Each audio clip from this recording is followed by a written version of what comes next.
జిల్లాలో పెను విషాదం చోటు చేసుకుంది. బంగారుపల్లి మండలం శేషాపురం వద్ద జరిగిన భయంకర రోడ్డు ప్రమాదంలో ఒకే కుటుంబానికి చెందిన ముగ్గురు ప్రాణాలు కోల్పోయారు.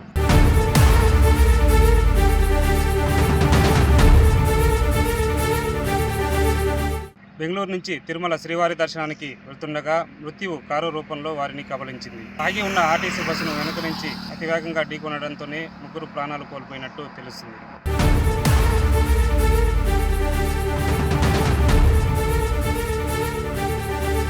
వరంగల్ జిల్లాకు చెందిన శ్రీధర్రావు తన భార్య లక్ష్మి మరియు 4 ఏళ్ల కుమార్తె ఆదివికతో కలిసి బెంగళూరు నుంచి కర్ణాటకకు చెందిన టాక్సీ కారులో తిరుమలకు బయలుదేరారు. శేషాపురం వద్ద రోడ్డు పక్కన ఆగి ఉన్న ఆర్టీసీ బస్సును వీరి కారు అతివేగంతో వెనుక నుంచి ఢీకొట్టింది. ప్రమాద తీవ్రత ఎంత ఎక్కువగా ఉందంటే కారు ఏకంగా బస్సు కిందికి దూసుకుపోయింది. ఈ ప్రమాదంలో శ్రీధర్రావు, ఆయన భార్య లక్ష్మి, చిన్నారి ఆద్విక అక్కడికక్కడే ప్రాణాలు కోల్పోయారు. కారు నడుపుతున్న డ్రైవర్కు తీవ్ర గాయాలయ్యాయి. సమాచారం అందుకున్న వెంటనే పలమనేరు డీఎస్పీ మరియు బంగారుపాలెం పోలీసులు సంఘటనా స్థలానికి చేరుకున్నారు. ఇరుక్కుపోయిన కారును బయటకు తీసి మృతదేహాలను వెలికితీశారు. అనంతరం మృతదేహాలను పోస్టుమార్టం నిమిత్తం గాయపడిన డ్రైవర్ను చికిత్స కోసం చిత్తూరు ప్రభుత్వ ఆసుపత్రికి తరలించారు. ప్రమాదానికి అతివేగమే కారణమని ప్రాథమికంగా భావిస్తున్నారు. ఈ ఘటనపై కేసు నమోదు చేసిన పోలీసులు పూర్తి స్థాయిలో దర్యాప్తు చేపట్టారు.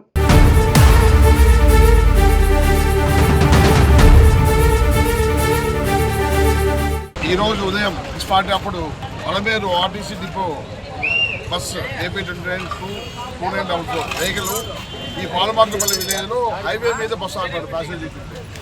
వెనకాల నుంచి బెంగళూరు నుంచి వస్తున్న ఒక వెహికల్, ఒక కారు వేగంగా వచ్చి వెనకాల ఆర్టీసీ బస్సు ఢీకొనడం జరిగింది. ఎయిర్ బ్యాగ్స్ ఓపెన్ అయ్యి డ్రైవర్ ఇంజరీ అయ్యారు. మిగిలిన ముగ్గురు ఇన్మేట్స్ మాత్రం చనిపోయారు. వాళ్ళు శ్రీధర్ దాము, శ్రీధర్ కుమార్, అతని భార్య లక్ష్మి అడిపెట్టి ముగ్గురు ముగ్గురు చనిపోయారు. యాక్చువల్లీ ఇక్కడ పక్కన మార్జిన్ రోడ్డు ఉంది, సర్వీస్ రోడ్డు ఉంది. సర్వీస్ రోడ్డు కాకుండా ఈ బస్సు ఇక్కడ హైవేలో ఆపడం అయితే కొంచెం అత్యంత ఇది. ఆర్టీసీ డిపో మేనేజర్ ఉన్నారు, అందరికీ చూస్తున్నాము. దీనిపైన తగిన చర్య తీసుకుంటాము. డెఫినెట్గా బస్సులు ఏవే కానీ హైవే మీద ఆపితే అందరికీ రిక్వెస్ట్ ఇస్తున్నాం.